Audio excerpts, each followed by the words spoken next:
ನಮ್ಮೋಳು ಯಾವಾಗ್ಲೂ ಹೀಗೆ ಮಾಡ್ತಾಳಪ್ಪ.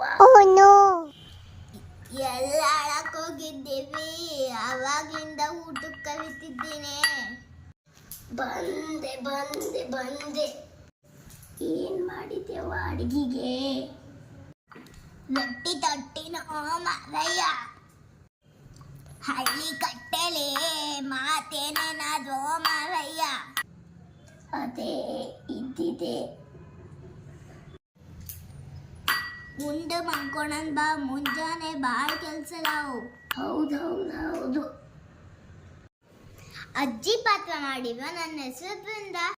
ಅಜ್ಜನ ಪಾತ್ರ ಮಾಡಿರೋ ನನ್ನ ಹೆಸರು ಸುರುಜ. ನಮ್ಮಿಬ್ರು ಆಕ್ಟಿಂಗ್ ಇಷ್ಟ ಆಗಿದ್ರೆ ಲೈಕ್ ಮಾಡಿ, ಶೇರ್ ಮಾಡಿ, ಸಬ್ಸ್ಕ್ರೈಬ್ ಮಾಡಿ.